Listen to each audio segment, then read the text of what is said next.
आप सभी का स्वागत है आपके अपने channel chalk and duster academy पे। और 25/11/2020 की न्यूज़ है कि बीए ऑनर्स उर्दू का रिज़ल्ट आ गया है, जिसके एडमिशन जो है वो 2 दिसंबर 2020 से 4 दिसंबर 2020 को होंगे faculty of humanities and languages में। तो इसमें जो डॉक्यूमेंट्स की लिस्ट दी गई है वो आप ध्यान से पढ़ सकते हैं, क्योंकि एक एक पॉइंट को पढ़ने से वीडियो काफ़ी लंबा हो जाएगा। तो आप आराम से ध्यान से पढ़िए वीडियो को स्टॉप करके, या फिर आप वीडियो को दोबारा से रिवाइज करके भी पढ़ सकते हैं। अगर आपके मन में कोई भी सवाल है या कुछ चीज़ें समझ में नहीं आई तो आप हमारे कमेंट बॉक्स में हमसे पूछ सकते हैं, या फिर आप हमें व्हाट्सअप कर सकते हैं। और हमारा व्हाट्सअप नंबर आप सबको मालूम भी है। और जो वैकेंट सीट रहेगी वो उसके बाद जो आंसर की मेरिट आएगी वो 9/12/2020 को आएगी।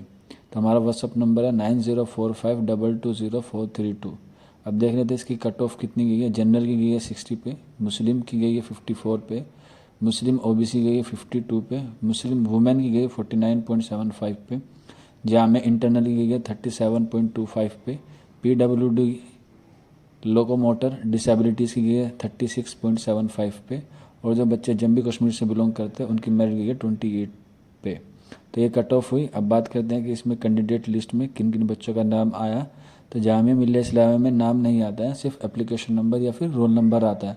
तो आपको रोल नंबर से या फिर एप्लीकेशन नंबर से अपना जो रिज़ल्ट है, अपना जो नाम है वो चेक करना होता है। तो वीडियो काफ़ी लंबी हो जाएगी अगर मैं एक एक बच्चे को पढ़ूंगा, पीडीएफ भी काफ़ी लंबी हो जाएगी। तो आप अपना रोल नंबर चेक कर सकते हैं। अगर किसी बच्चे को पीडीएफ चाहिए तो हमारे व्हाट्सएप से या कमेंट बॉक्स में हमसे पूछ सकता है। तो चलिए फिर मिलते हैं किसी और वीडियो में, तब तक अपना ख्याल रखें। शुक्रिया फॉर वॉचिंग दिस वीडियो।